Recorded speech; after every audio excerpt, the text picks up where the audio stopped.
Hello, എല്ലാവർക്കും നമ്മുടെ ചാനലിലേക്ക് ഒരിക്കൽ കൂടി സ്വാഗതം. കഥ തുടങ്ങിയാലോ? 1001 രാത്രിയിലെ 23ാമത്തെ കഥയുടെ 2ാം ഭാഗമാണ് ഇന്ന് നിങ്ങൾ കേൾക്കാൻ പോകുന്നത്. കഥ യഹൂദ വൈദ്യൻ പറഞ്ഞ കഥ.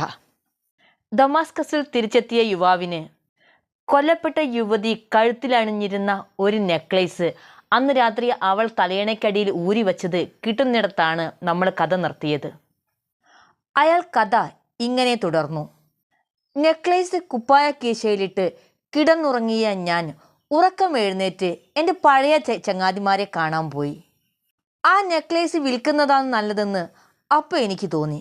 പക്ഷേ വിധി എന്നെ അവിടെയും ചതിച്ചു. ഞാനത് വിൽപ്പനയ്ക്കായി ഒരു ദല്ലാളിൻ്റെ കയ്യിൽ കൊടുത്തു. അയാൾ കമ്പോളത്തിലെ കടകളിലെല്ലാം കൊണ്ടു നടന്നു. ഏതാണ്ട് 1 മണിക്കൂർ കഴിഞ്ഞ് മടങ്ങി വന്ന് അയാൾ ഇങ്ങനെ പറഞ്ഞു, ഇത് തനി സ്വർണവും അസൽ രത്നങ്ങളുമാണെന്നാണ് ഞാൻ വിചാരിച്ചത്. അതുകൊണ്ട് തന്നെ 1000 ദിനാർ വിലയും ചോദിച്ചു. ഇമിറ്റേഷൻ ആണെന്ന് പിന്നീടാണ് അറിയുന്നത്. കഷ്ടിച്ച് 1000 ദർഹം കിട്ടിയേക്കും. ശരിയാണ്, ഞാൻ പറഞ്ഞു. ഒരു സ്ത്രീയെ പറ്റിക്കാൻ ഞാൻ പണിയിച്ചതാണ്. കഷ്ടകാലത്തിന് അവൾ മരിച്ചപ്പോൾ കറങ്ങിത്തിരിഞ്ഞ് എൻ്റെ കയ്യിൽ തന്നെ വന്നു ചേർന്നു.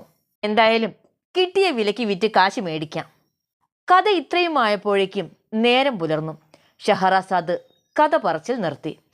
അടുത്ത രാത്രി വീണ്ടും അവർ കഥ പറയാൻ തുടങ്ങി. ആ നെക്ലേസിന് 1000 ദർഹം കിട്ടിയാൽ മതിയെന്ന് കേട്ടപ്പോൾ ദല്ലാളിന് സംശയമായി. ഇയാൾക്കിതിൻ്റെ വിലയറിഞ്ഞുകൂടാ.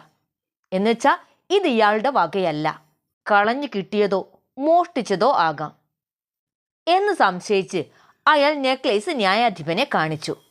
എന്നിട്ട് അയാൾ ന്യായാധിപനോട് ഇങ്ങനെ പറഞ്ഞു, എൻ്റെ കയ്യിൽ നിന്നു ഒരുത്തൻ മോഷ്ടിച്ചതാണ് ഈ ആഭരണം. കള്ളനെ പിടികിട്ടിയിട്ടുണ്ട്. ദല്ലാളിനെ കാത്തിരുന്ന എന്നെ 2 പോലീസുകാർ പിടികൂടി ന്യായാധിപന്റെ മുമ്പിൽ ഹാജരാക്കി. ദല്ലാളിനോട് പറഞ്ഞ കഥ തന്നെ ഞാൻ ന്യായാധിപനോടും ആവർത്തിച്ചു. ന്യായാധിപൻ പൊട്ടിച്ചിരിച്ചു. ഈ നെക്ലേസിൻ്റെ ശരിയായ വില ഞാൻ നിനക്ക് പറഞ്ഞു തരാം എന്ന് പറഞ്ഞ് പോലീസുകാർ എന്നെ നഗ്നനാക്കി വടിയും ചാട്ടയും കൊണ്ട് തല്ലിച്ചതച്ചു. ഏതാണ്ട് ഒരു മാംസപിണ്ഡമായപ്പോൾ ഞാൻ നിലവിളിച്ചു, അരുത്, ഞാൻ സത്യം പറയാം. ഈ നെക്ലേസ് ദല്ലാളിൻ്റെ വീട്ടിൽ നിന്ന് കട്ടത് തന്നെ. കൊലപാതക കുറ്റത്തിന് ലഭിക്കുന്നതിനേക്കാൾ കുറഞ്ഞ ശിക്ഷയല്ലേ മോഷണ കുറ്റത്തിന് ലഭിക്കൂ എന്ന ചിന്തയിലാണ് കള്ളം പറയാൻ എന്നെ പ്രേരിപ്പിച്ചത്. മോഷണക്കുറ്റം ഏറ്റുപറഞ്ഞ നിമിഷം തന്നെ എനിക്കുള്ള ശിക്ഷയും നടപ്പാക്കി. അവരെൻ്റെ വലതുകൈ വെട്ടിക്കളഞ്ഞു. മുറിവ് ഉണങ്ങാൻ തിളച്ച എണ്ണയൊഴിച്ചു. കുറെ കഴിഞ്ഞ് ബോധം തെളിഞ്ഞപ്പോൾ അവർ എന്നെ പറഞ്ഞയച്ചു. ഞാൻ വേച്ച് നടന്ന് എൻ്റെ വീട്ടിലെത്തി. ഒരു കള്ളന് എൻ്റെ വീട്ടിൽ ഇടമില്ല എന്ന് പറഞ്ഞ് വീട്ടുടമസ്ഥൻ എന്നെ വീട്ടിൽ നിന്നും പുറത്താക്കി. ഒരു 2-3 ദിവസമെങ്കിലും ഞാൻ ഇവിടെ കഴിഞ്ഞോട്ടെ എന്ന് അപേക്ഷിച്ചപ്പോൾ അയാൾ സമ്മതിച്ചു. ഞാൻ നിലത്ത് കിടന്ന് കരഞ്ഞു. ഇനി എങ്ങനെ ഞാൻ മൊസൂളിലേക്ക് പോകും? എൻ്റെ ബന്ധുക്കളുടെ മുഖത്ത് ഞാൻ എങ്ങനെ നോക്കും? ഞാൻ നിരപരാധിയാണെന്ന് പറഞ്ഞാൽ ആര് വിശ്വസിക്കും? എല്ലാം അല്ലാഹുവിൻ്റെ തീരുമാനത്തിന് വിട്ട് ഞാൻ അവിടെ കിടന്നു. 3-ാം ദിവസം ദമാസ്കസ് ഗവർണറുടെ ഭടന്മാരും ദല്ലാളും കൂടി വന്നു. ആ നെക്ലേസ് ദല്ലാളിൻ്റേതല്ല, ഗവർണറുടെ മകളുടേതാണ്. അവളെ കാണാനില്ല. അതുകൊണ്ട് എന്നെ അറസ്റ്റ് ചെയ്യുന്നു എന്ന് ഭടന്മാർ അറിയിച്ചു. അതുകൂടെ കേട്ടപ്പോൾ എന്നിൽ അവശേഷിച്ചിരുന്ന ശക്തിയും കൂടി ചോർന്നുപോയി. മരണത്തെ മനസ്സാ വരിച്ച എന്നെ ഭടന്മാർ വിലങ്ങുവെച്ച് ഗവർണറുടെ അടുത്തേക്ക് വലിച്ചിഴച്ച് കൊണ്ടുപോയി. സഭാവാസികളോടായി ഗവർണർ പറഞ്ഞു, ഈ ചെറുപ്പക്കാരൻ നിരപരാധിയാണ്. ദല്ലാൾ കള്ളം പറഞ്ഞതിൻ്റെ ഫലമായി ഇയാളുടെ ഒരു കൈ നഷ്ടപ്പെട്ടു. ദല്ലാളിനെ തുറുങ്കിലടയ്ക്കണം. അവൻ്റെ സ്വത്ത് പിടിച്ചെടുത്ത് ചെറുപ്പക്കാരന് കൊടുക്കണം. ഗവർണറുടെ കൽപ്പന പ്രകാരം ഭടന്മാർ എൻ്റെ വിലങ്ങുകൾ അഴിച്ചുമാറ്റി. അദ്ദേഹം എന്നെ നോക്കി സഹതാപത്തോടെ ചോദിച്ചു, കുട്ടി, ഈ നെക്ലേസ് നിന്റെ കയ്യിൽ എങ്ങനെ വന്നു?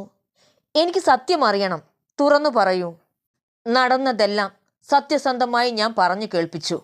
ദുഃഖഭാരം കൊണ്ട് ഗവർണർ പൊട്ടിക്കരഞ്ഞു. കുറച്ചു കഴിഞ്ഞ് എന്നോട് പറഞ്ഞു, മോനെ, നിന്നെ ആദ്യം സമീപിച്ച പെൺകുട്ടി എൻ്റെ മൂത്ത മകളാണ്. കുട്ടിക്കാലം മുതലേ അവൾക്ക് വൈകൃതങ്ങളിലായിരുന്നു താല്പര്യം. അതുകൊണ്ട് തന്നെ ചെറുപ്പത്തിലെ അവളെ ഞാൻ കെയറോവിലേക്ക് അയച്ചു. അവിടെ അവളുടെ അമ്മാവൻ്റെ മകനെ കൊണ്ട് വിവാഹം ചെയ്യിച്ചു. പക്ഷേ പെട്ടെന്ന് അവളുടെ ഭർത്താവ് മരിച്ചപ്പോൾ ഇവിടേക്ക് തന്നെ മടങ്ങിപ്പോന്നു. അതിനിടെ ഈജിപ്ഷ്യൻ പെണ്ണുങ്ങളുടെ കൊള്ളരുതായ്മകളൊക്കെ അവൾ വശമാക്കി. ഈജിപ്തിൽ താമസിച്ചിട്ടുള്ള നിനക്ക് അതേക്കുറിച്ച് അറിയാമല്ലോ. പുരുഷന്മാരെ മാത്രമല്ല, സ്ത്രീകളെയും അവൾ കാമപൂരണത്തിന് ഉപയോഗിച്ചു. ഈജിപ്തിൽ നിന്ന് വന്ന ഇടയ്ക്കാണ് അവൾ നിന്നെ പരിചയപ്പെട്ടത്.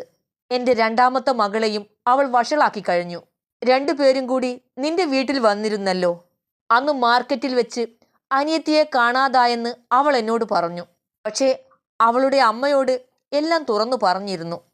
അന്നു മുതൽ രാപ്പകൽ അവൾ കരച്ചിലാണ്. കരഞ്ഞു കരഞ്ഞു മരിക്കുമെന്ന് തന്നെത്താൻ പറയുന്നു. ഞാനൊരു ഭാഗ്യഹീനനായ പിതാവാണ്. എനിക്ക് നിന്നോടൊരപേക്ഷയുണ്ട്. എൻ്റെ മൂന്നാമത്തെ മകളെ വിവാഹം ചെയ്ത് നീ എന്നോടൊപ്പം താമസിക്കണം. അവൾ നിഷ്കളങ്കയാണ്. സഹോദരിമാരുടെ ദുശീലങ്ങളൊന്നും അവൾക്കറിയില്ല. അങ്ങ് പറയുന്നതനുസരിക്കാം, ഞാൻ പറഞ്ഞു. അതിനു മുമ്പ് നാട്ടിലൊന്ന് പോയി വരാൻ അങ്ങെന്നെ അനുവദിക്കണം. എൻ്റെ അച്ഛൻ മരിച്ചുപോയെന്നറിഞ്ഞു. എനിക്ക് അവകാശപ്പെട്ട സ്വത്ത് അവിടെയുണ്ട്. ഉടനെ ഗവർണർ ഒരു ദൂതനെ മൊസൂളിലേക്ക് അയച്ച് അച്ഛൻ്റെ സമ്പാദ്യമെല്ലാം ഇങ്ങോട്ട് കൊണ്ടുപോന്നു. ഞാൻ ഗവർണറുടെ മകളെ വിവാഹം ചെയ്ത് അവിടെ സുഖമായി താമസിച്ചു. എന്തെല്ലാം ആപത്തുകളെയാണ് ഒന്നിനു പിറകെ ഒന്നായി ആ യുവാവിനെ നേരിടേണ്ടി വന്നതെന്നോർത്ത് ഞങ്ങൾ അത്ഭുതപ്പെട്ടു. വൈദ്യൻ കഥ ഇങ്ങനെ തുടർന്നു. അയാളുടെ അതിഥിയായി 3 ദിവസം ഞാൻ അവിടെ താമസിച്ചു. യാത്ര പറഞ്ഞപ്പോൾ ധാരാളം പണം അയാൾ എനിക്ക് തന്നു. ഞാൻ പല നാടുകളിൽ സഞ്ചരിച്ച് എൻ്റെ തൊഴിലിൽ കൂടുതൽ വൈദഗ്ധ്യം നേടി. അവസാനം അങ്ങയുടെ രാജ്യത്ത് വന്നപ്പോഴാണ് കൂനനെ കണ്ടതും കുഴപ്പത്തിൽ ചെന്ന് ചാടിയതും. ഇതാണ് എൻ്റെ കഥ. നിങ്ങൾ പറഞ്ഞ കഥ കൊള്ളാം, രാജാവ് പറഞ്ഞു. പക്ഷെ കൂനന്റെ സാഹസകൃത്യങ്ങളുമായി തട്ടിച്ചു നോക്കുമ്പോൾ അത് വളരെ നിസ്സാരമാണ്. അതുകൊണ്ട് കൊലമരത്തിൽ നിന്ന് രക്ഷപ്പെടാനുള്ള പഴുത് കാണുന്നില്ല. ആ നശിച്ച തുന്നൽക്കാരൻ മാത്രം ബാക്കി. അയാളാണ് ഇതിനെല്ലാം കാരണഭൂതൻ. അപ്പോൾ തുന്നൽക്കാരൻ രാജാവിനെ വന്ദിച്ചു. യശസ്വിയായ ചക്രവർത്തി തിരുമനസ്സേ, എന്നെ തൂക്കിലിടുന്നതിനു മുമ്പ് ഞാൻ പറയാൻ പോകുന്ന കഥ കൂടി അങ്ങ് കേൾക്കണം. നിന്റെ കഥ രസകരമാണെങ്കിൽ എല്ലാവർക്കും ഞാൻ മാപ്പ് തരാം. ഇല്ലെങ്കിൽ ഒന്നൊഴിയാതെ എല്ലാവരും തൂക്കിലേറേണ്ടി വരും, രാജാവ് കൽപ്പിച്ചു. തുന്നൽക്കാരൻ തൻ്റെ കഥ പറയാൻ തുടങ്ങി. തുന്നൽക്കാരൻ പറഞ്ഞ കഥ എന്തായിരിക്കുമെന്ന് നിങ്ങൾക്കറിയണ്ടേ? കാത്തിരുന്നോളൂ, ഞാൻ വരാം തുന്നൽക്കാരൻ പറഞ്ഞ കഥയുമായി.